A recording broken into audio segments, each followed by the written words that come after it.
So, taking a little break from being outside because it's hot. Just sticking around in the garage. Excuse the messy garage. Kind of got two projects going on. I might include some of that video. But a bunch of their parts are here and stuff. But I'm working on the engine right now. Trying to get the balancer out and also the timing chain cover and all that stuff. Oh, actually I already got the balancer out. There it is. And just start breaking this thing down a little bit.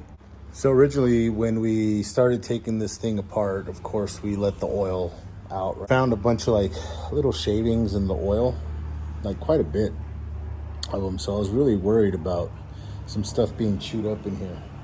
And I'm thinking some of it has to do with this.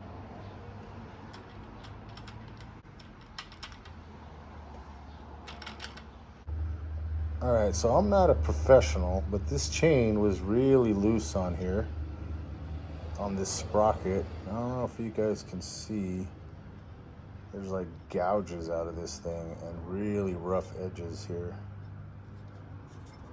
It kind of goes all the way around. There you go.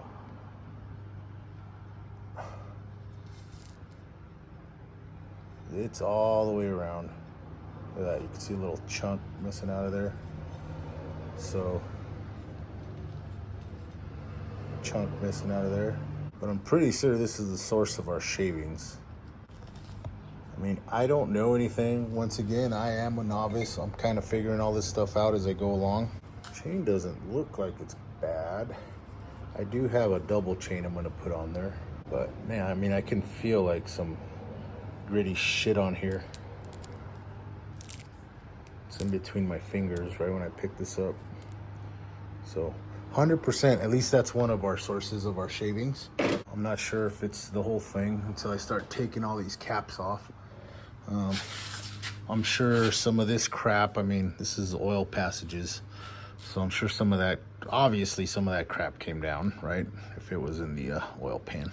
We'll just kind of keep forging forward. I'm trying to, I gotta figure out how to take this thing out. I have no idea, but we'll figure it out. All right, so continuing on, this thing's all cleaned off. It looks really good. There's a couple little spots that have some wear, but come to find out, this is an E274S by Elgin.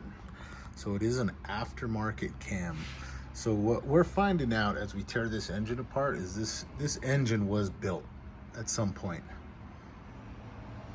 So this is an aftermarket cam, Elgin E274S, which is a cam that's actually way more ballsy than the one I bought. I think I'm gonna stick with the one I got. I read the specs on this thing. It's good from 1500 to about 4000 RPM, and mine gives you power throughout the entire range from 0 to max out there. So we're gonna keep mine. Might try to sell this one. I don't know. We'll see. I might keep it. You know how things are with car people. So I'm gonna go ahead and wrap it up and put it away. And one of the other ways you can tell that this thing is worked, all these are stamped.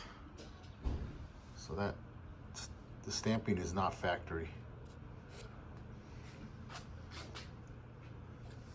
That is not factory at all. You can see the pistons, they look brand new from the back.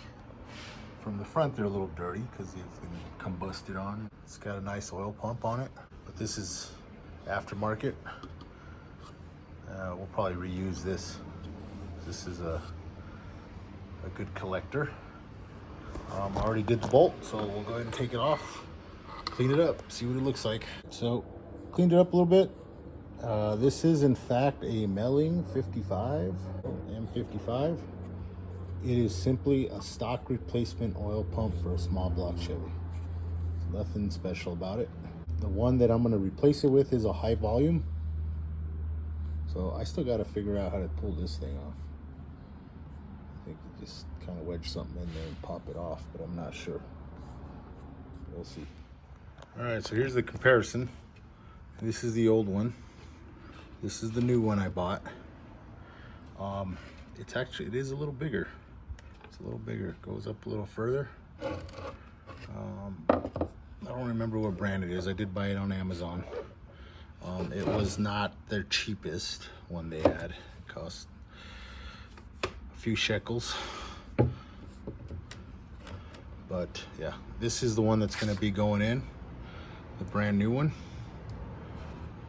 This one will be try to resell it, or we might just keep it as a spare part in case we need one. Doesn't take up too much space, so we'll see. So just a little comparison. This one here, this is the new cam. That's the old one. Can't really tell much of a difference. This one's supposed to be a bigger cam. But Michael, what did you find out? It's actually like 0.7 or 0.07 millimeters bigger. The new one is. At the peaks. So this one's been rounded off so much that it's actually smaller than this one. So we should get some pretty good performance out of this. On further inspection of the older one, I did find a little damage here to this one right here. It's pretty rough. Some of them are fairly rounded off. That one that's damaged, look how round that is. There's not much of a peak to it. There's another one over here somewhere. This one here, fairly round. So he had some really heavy springs on this thing, on the heads. And I'm wondering if the guy just wore these out really bad, and that contributed to the chain, which I showed earlier. The chain was super loose, and that's not normal. And the sprockets or the gears were pretty chewed up. Both of them were. So we'll be replacing that stuff. I got a double link chain.